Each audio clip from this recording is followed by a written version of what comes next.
마인 12화의 결말 다들 어떻게 이해하셨나요? 예고편을 보니 더욱더 머리가 아파서 정말 혼란스러웠던 회차였다고 생각을 합니다. 본격적인 이야기를 해보기 전에 대략 정리를 해보자면 우선 희수와 지용이 어떠한 이유로 카덴차의 난간에서 떨어졌습니다. 희수와 지용이 어느 정도 차려입고 있었다는 걸 생각하면 아마 지용의 효원그룹 회장 취임식 날 혹은 취임 전날 효원가 내에서 파티가 있었던 것 같아요. 주인공들의 옷을 통해 사고는 이때 난 것으로 추정이 가능하죠. 어쨌든 1차적으로 희수와 지용이 떨어졌고 이를 목격한 사람 혹은 그 자리에 있었던 사람은 11화 결말에 나왔듯 정서연으로 보입니다. 그리고 오늘 12화를 참고하면 수녀님이 사고를 목격하고 경찰에 신고한 뒤 다시 돌아와 쓰러진 지용을 본 것 같은데요. 이때 계단 위에 있었던 사람은 지용과 함께 난간에서 떨어졌던 희수였습니다. 희수의 신체 방향이 아래서 위로 올라가는 자세였다는 걸로 보자면 희수는 지용과 함께 난간에서 떨어진 후 정신을 차리고 다시 일어났다고 추측해 볼 수 있을 겁니다. 그럼 여기서부터 생각을 해봤습니다. 지용과 함께 떨어진 희수는 도대체 무슨 이유로 지용과 달리 피를 흘리고 있지 않은가? 왜 희수만 피 한 방울 없이 깨어나서 움직일 수 있는가? 저는 의문이 들었습니다. 이 의문을 해결하기 위해서 지난 1화와 그간 나왔던 사고 장면들을 참고하니 다음과 같은 결론을 내릴 수 있었습니다. 희수와 지용이 떨어진 계단의 높이는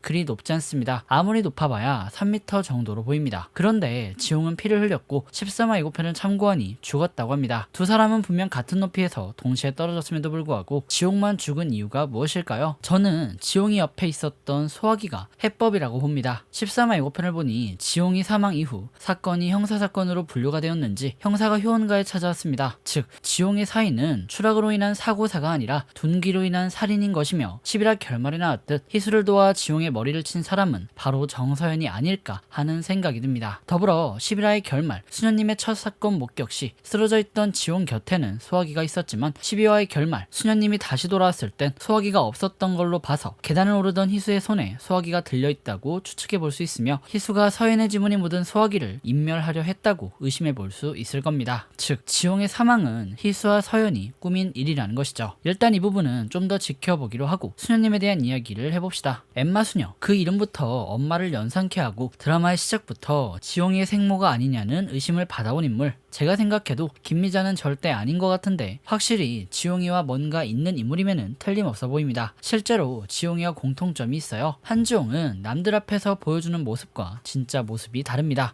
남들 앞에선 착한 척, 애처가인 척, 자식 바보인 양 행동하지만 실상은 싸움꾼을 시켜 더러운 욕구를 풀고 이를 철저히 감추는 인물이자 자기 핏줄을 위해서라면 다른 사람을 도구로 이용하는 더러운 본성을 가진 인물이죠. 수녀님도 마찬가지입니다. 남들의 고민을 들어주고 이해하며 착한 사람인 양, 수녀의 모범적인 표본인 양 행동하지만 수녀라는 직업에 걸맞지 않게 명품 가방을 좋아하고 아무도 모르는 비밀 서랍에 가방을 차곡차곡 넣어두며 무력이라는 욕구를 풀죠. 수녀와 한지용 모두 이중적인 인물이라는 공통점을 가지고 있습니다. 이중성 혹은 다중성이라는 성격을 공통점으로 갖고 있다면 같은 부류이거나 핏줄이라는 건데 과연 한지용은 김미자의 아들이 맞을까요? 혹은 수녀님의 진짜 정체는 무엇일까요? 여러분들의 생각을 댓글로 남겨주시면 감사하겠습니다. 그럼 지금까지 운공이었고요. 영상 유익하셨다면 구독과 좋아요, 알람 설정 부탁드립니다. 그리고 드라마에 대한 여러분들의 생각을 댓글로 남겨주시면 감사하겠습니다.